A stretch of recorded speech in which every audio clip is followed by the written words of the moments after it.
Okay okay Mallesh గారు okay చర్చిద్దాం.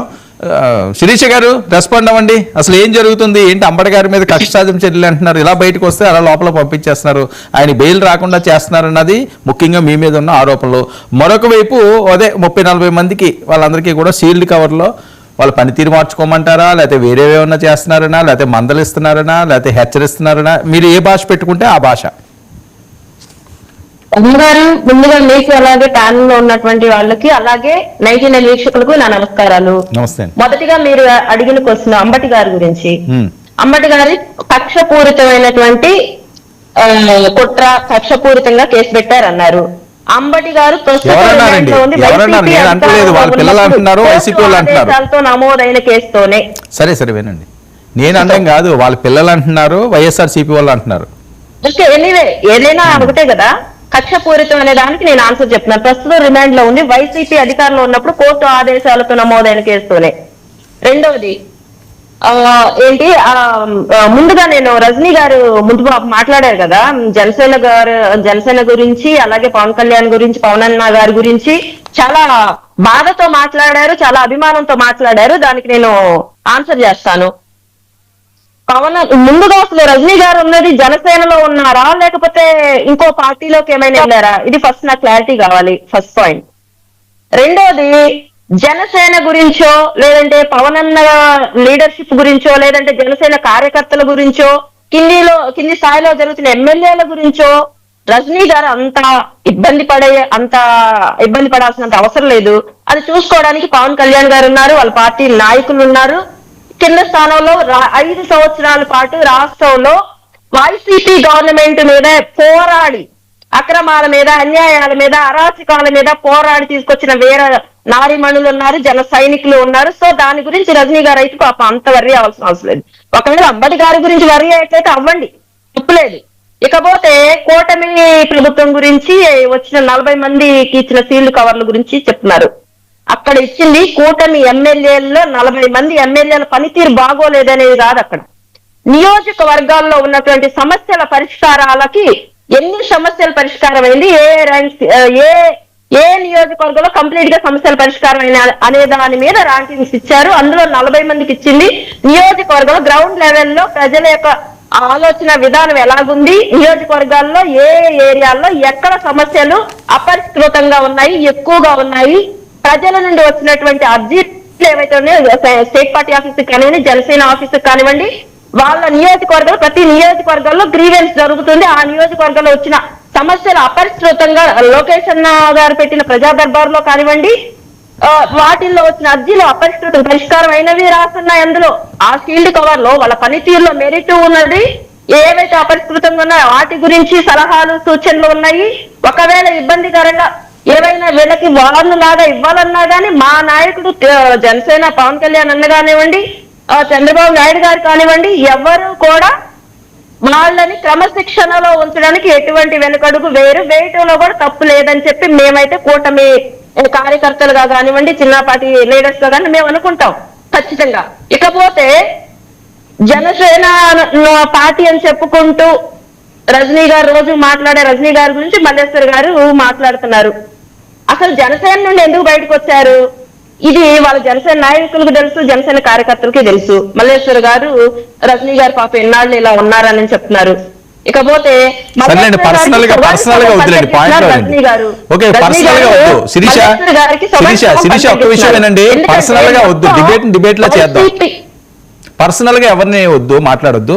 నేను పర్సనల్ గా కాదు సార్, నేను ఎక్కడా కూడా ఎవరిని కించిత్ మాట అనలేదు, జరుగుతున్న విషయాలు మాత్రమే చెప్తున్నాను. ఇది అందరికీ తెలిసిన జగమెరిగిన సత్యం.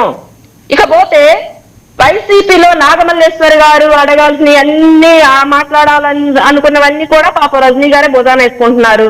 తప్పులేదు, ఎందుకంటే మల్లేశ్వర్ గారికి ఎలాగో ఆల్రెడీ మాట్లాడతారు కాబట్టి పాపం కొంచెం మోస్తున్నారు.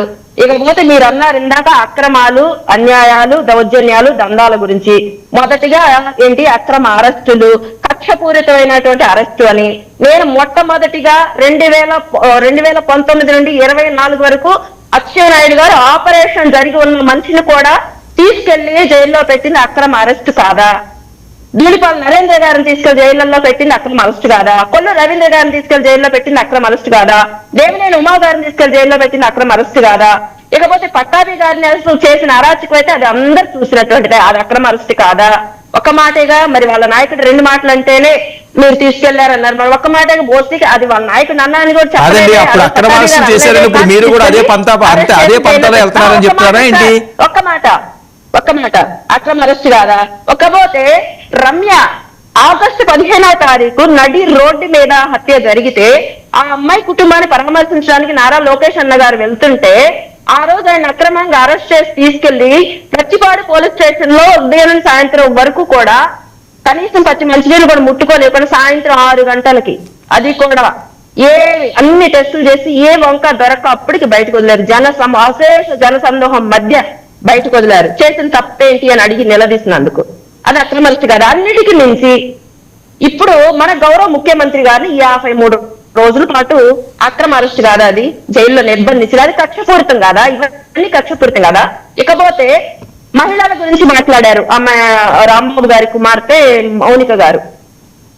ఈ రోజు మహిళల గురించి మాట్లాడే ముందు అసెంబ్లీ సాక్షిగా, దేవాలయం లాంటి అసెంబ్లీ సాక్షిగా వంశీ గారు ఆ రోజు మాట్లాడుతూ ఉంటే ఆ రోజు పాపం బయటకు వచ్చి ఒక మాట అనాల్సిందే. వైసీపీ వాళ్ళు ఎప్పుడు బూతులు తిట్టలేదట కదా శిరీష వినండి, వైసీపీ వాళ్ళు ఎప్పుడు కూడా బూతులు తిట్టలేదట కదా, ఇందాక మల్లేశ్వర గారు అంటున్నారు మేము ఎప్పుడు ఏ బూతులు తిట్టలేదండి. సార్ అక్కడికే వస్తున్నాను. వైసీపీ వాళ్ళు ఇప్పుడు మాట్లాడింది మేము బూతులు ఒకటే బూతులు, మేము రెడీగా ఉన్నాం, ఎవరైనా మిమ్మల్ని బూతులు తిట్టారు అని చెప్పి ప్రూఫ్ తో తీసుకొచ్చారని మేము అరెస్ట్ చేస్తాం. జగన్మోహన్ రెడ్డి గారి వైఫ్ ని అనుచితంగా మాట్లాడారని చెప్పి కిరణ్ తీసుకెళ్లి అరెస్ట్ చేసి జైల్లో పెట్టాం మేము. అది మాకు ఆడబిడ్డల పట్ల మాకున్న గౌరవం, మా కూటమి ప్రభుత్వానికి ఉన్న గౌరవం.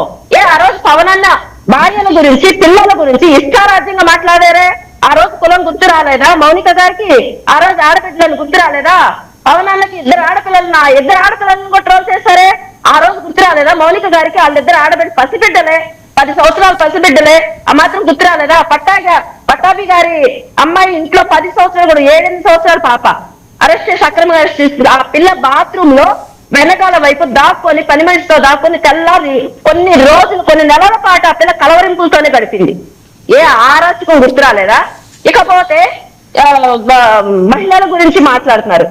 ఇప్పుడు ప్రజెంట్ హోమ్ మినిస్టర్ గారు అనిత గారు ఎన్ని మాటలు మాట్లాడారు, ఎంత ట్రోల్ చేశారు, ఇష్టారాజ్యంగా ఏం మాట్లాడారు.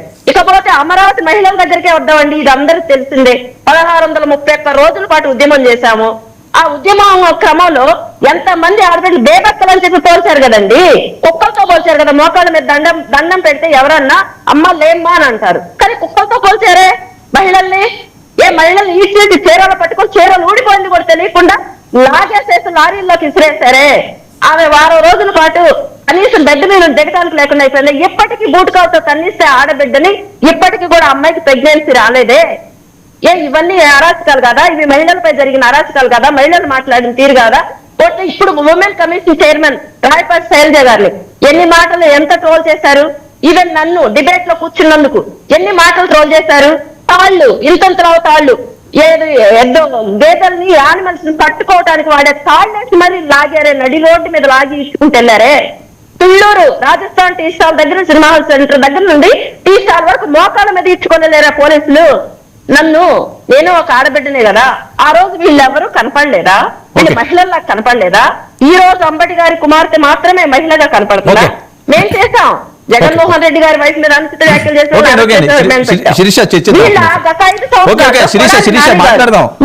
వచ్చిన ప్రతిసారి బూతులు లకారాలు ఇష్టం వచ్చినట్టు అసలు నోరేనా అన్నట్లు మాట్లాడారు.